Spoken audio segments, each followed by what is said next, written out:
is WJZ News at 6.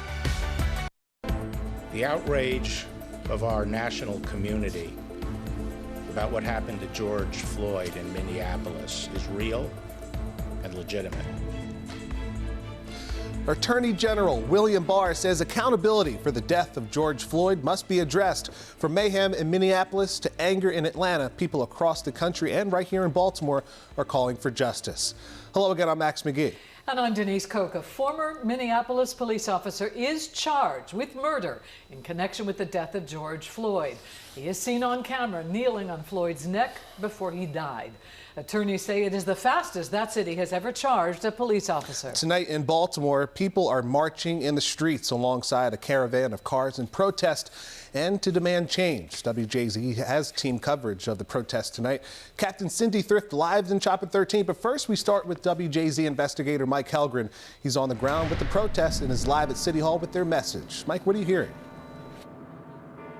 Max and Denise, we've seen peaceful protests around the city throughout the day. Now, a number of the protesters have left City Hall, but some are still here. And you see they've got barricades up and police officers in front of City Hall right now. But a number of the protesters went a little bit down the street here. But again, they're all over the city right now. And you can see some out here in front of War Memorial Plaza. Let's take a look at some of what we shot earlier today. No justice, no peace! Protesters marched through the streets of Baltimore in response to George Floyd's death in Minneapolis and the deaths of other African Americans, calling for police reform. In every city, rebellions are springing up, people are marching, because we have said over the years, over and over, we want this to stop, and no one has listened. Now, they can't help but listen.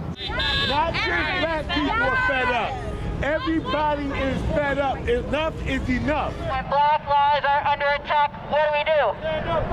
At Penn North, not far from where Freddie Gray was taken into custody more than 5 years ago, many say not much has changed since Gray's death in police custody. Black lives matter! Is this country a great today for who? Not for me. Surely, because I'm treated different in a traffic stop. I'm already wrong. City leaders urged people to protest peacefully. The citizens of Baltimore know how to protest peacefully.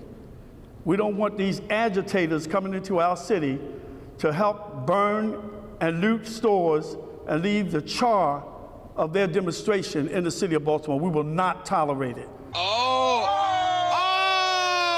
Police say the incident you see in this Facebook video is under investigation. It happened around 10 o'clock Friday night near police headquarters when a sergeant held a woman's arm. She hit him twice in the face.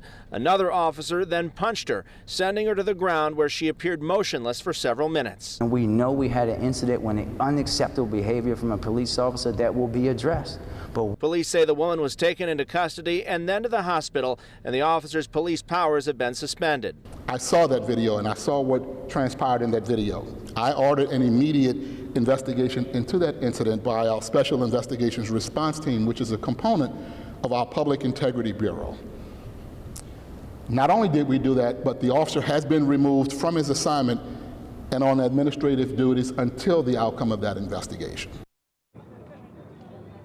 And again, you can see a peaceful crowd here at Baltimore City Hall right now. The commissioner says Maryland State Police are on standby tonight. Now, Captain Cindy Thrift is live in Chopper 13. Cindy, what are you seeing right now in the city?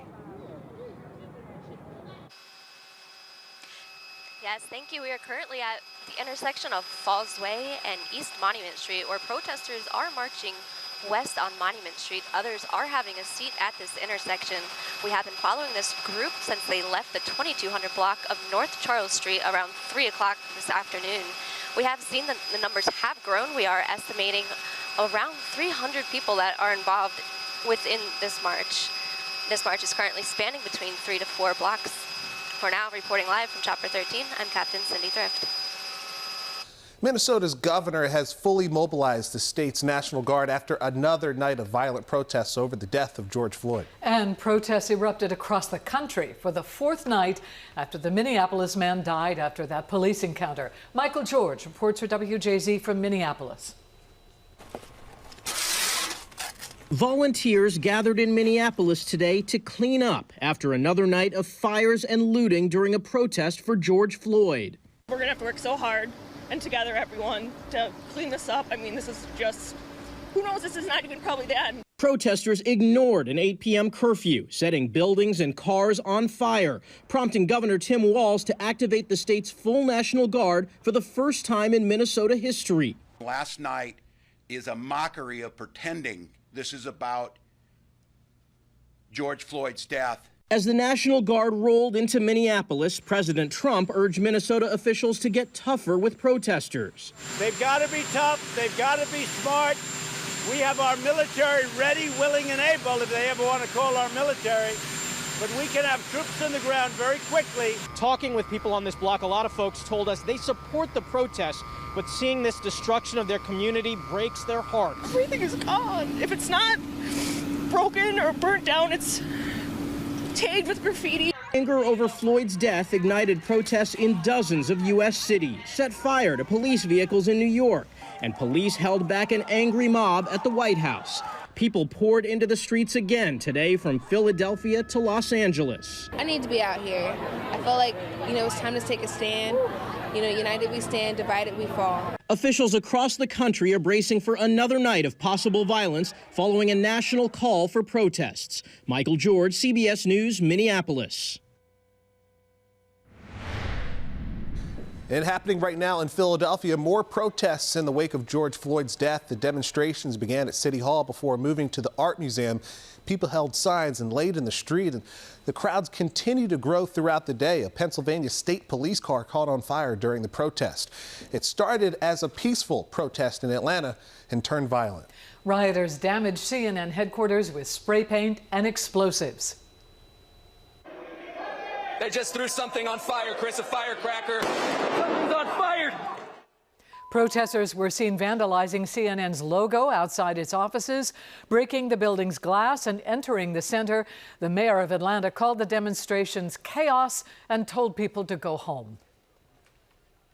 You are disgracing our city. You are disgracing the life of George Floyd and every other person who has been killed in this country.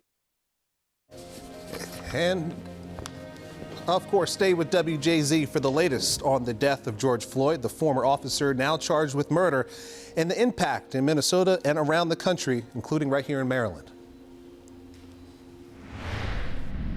Well, new tonight, a series of shootings overnight left 2 people dead in Baltimore, including a 16-year-old girl. It happened between midnight and 4:15 in the morning. One of the preliminary investigations showed 2 victims may have been shot on Key Highway. 6 others are recovering from shootings. Maryland sees more than 52,000 cases of the coronavirus. The good news is the number of hospitalized patients with the virus are still going down. Let's bring in Stetson Miller now. He's live and has more on the pandemic from Harbor East. Stetson.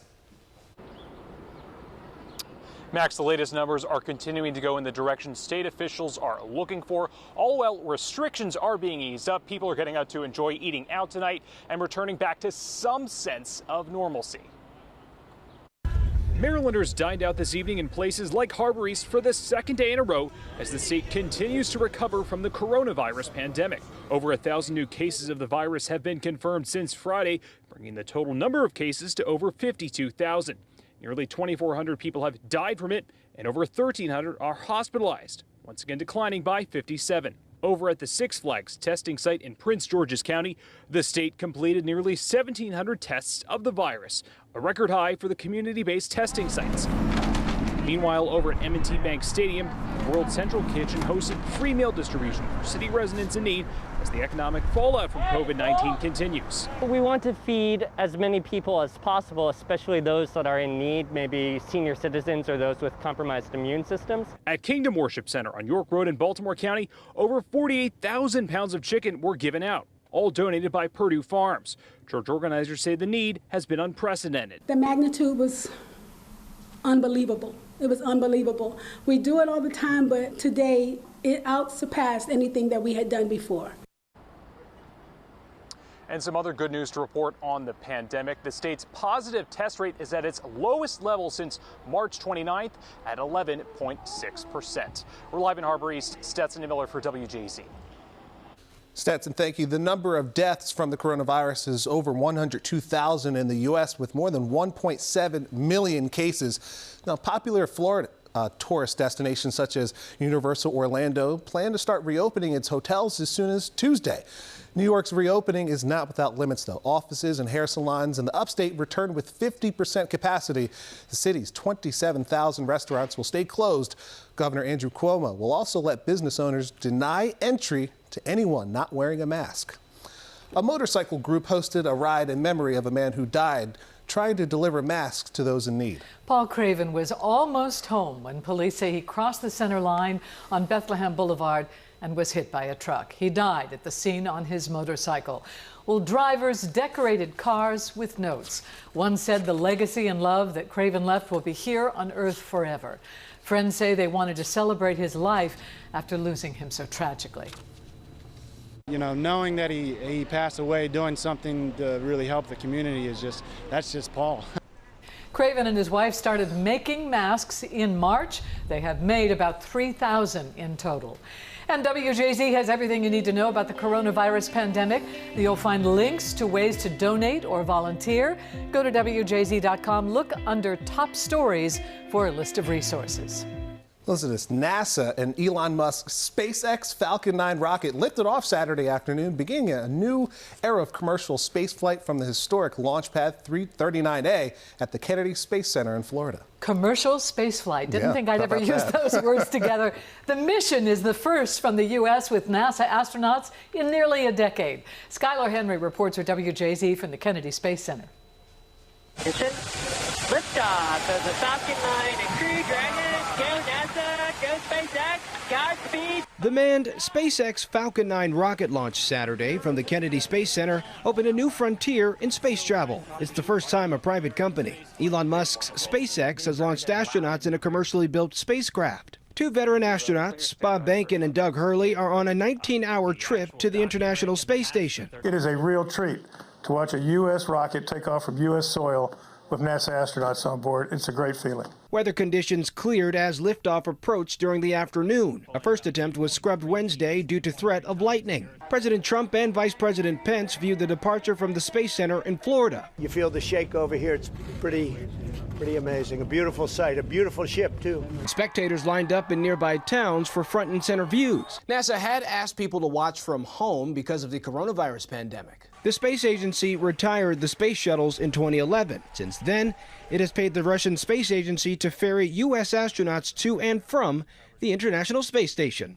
Skylar Henry, CBS News at the Kennedy Space Center.